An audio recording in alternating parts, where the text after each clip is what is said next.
The Catholic Diocese of Buffalo isn't just about priests and nuns.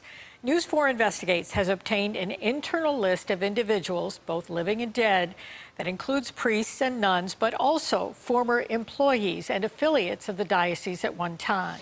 As News 4's Luke Moretti reports, now that the FBI has launched a probe, some local attorneys believe that statutes that target organized crime should now be explored.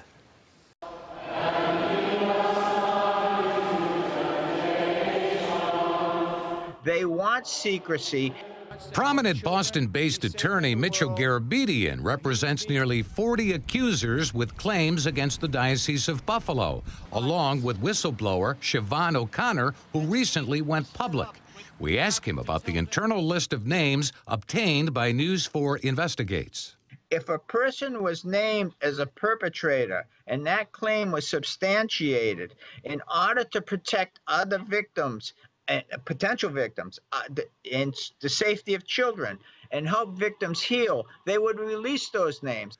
The list of names, which has not been released to the public, comes from a diocesan review board agenda from September. It includes around 24 names of active and deceased priests and others who are or were affiliated with the diocese in some capacity. The accusations center around some form of inappropriate contact with a minor or an adult. Since we obtained the list, 2 names have been released. One is Father John Sardina, who has been placed on administrative leave. Sardina, who is retired, is accused of abusing a young girl 5 decades ago. He denies the allegations. And just on Saturday, the diocese placed Father Ronald Sajek on administrative leave. He's accused of abuse before he was a priest.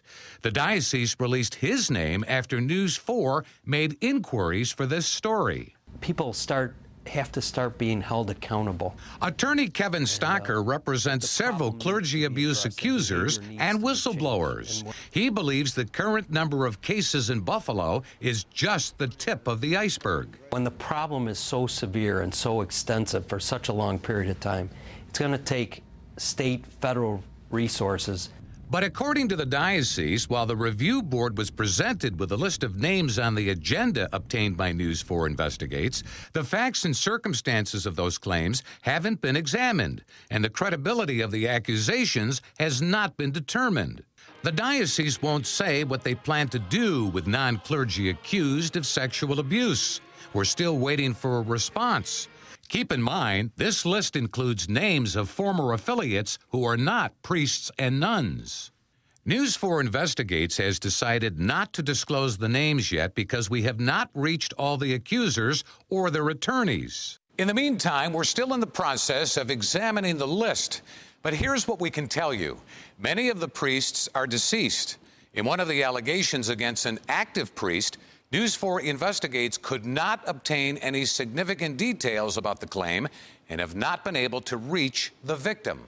The growing tally of clergy, order priests, and people who are or were affiliated with the diocese and are accused of some form of inappropriate contact with a minor or an adult now exceeds 100.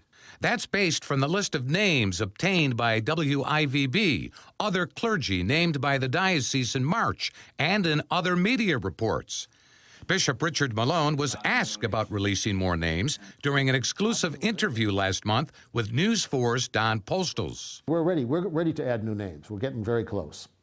I just asked our attorneys the other day, because they work on this with us too, to make sure we have all the facts. And I am committed to adding more names. Absolutely. Like Kevin Stocker, Buffalo attorney Barry Covert, who also represents an accuser, welcomes the FBI's recent involvement in probing the church's sex abuse scandal.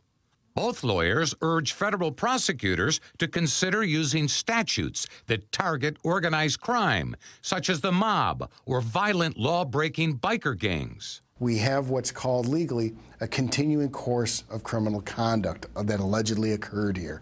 And that can bring old acts to within the statute of limitations. They have protected those priests. They have swept it under the rug.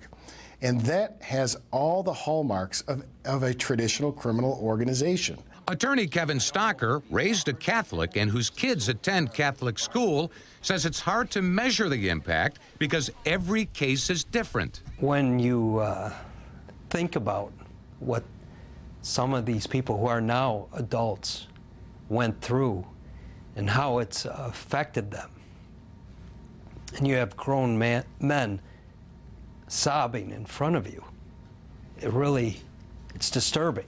Attorney Mitchell Garabedian is taking direct aim at how the Diocese of Buffalo is handling the scandal. How can they be respected? How can they be looked up to when they're giving sermons about kindness and love and understanding in children? How can they be believed? Now, we've been seeking a response from the diocese for weeks about the internal list that was presented to the review board back in September. And only hours ago, the names of additional priests were released in a televised news conference. 7 of the newly released names are on the internal review board list obtained by News 4. We have now published those 7 names, along with the other names released today. And you can see those names on WIVB.com. Now, keep in mind, there are still about a dozen names on the internal list that we have in our possession, and they're not just priests. Now, this was touched on today in the news conference a little bit. Does the diocese yet have a policy about lay people who were employed at one time or still are employed by the diocese? That's one of the things that we've been asking about and asking about and asking about for weeks now. Bishop Malone addressing that today during the news conference. He was asked about it from Jen Schatz from News 4 asked him about that. And he said that essentially there are no procedures in place to deal with, for example, former employees accused of abuse. The bishop's saying today that they're thinking all of that through, and I guess we'll have to wait and see what happens. Said they're working on it. They are working on it. That's the impression he left with us this afternoon. Yes. So.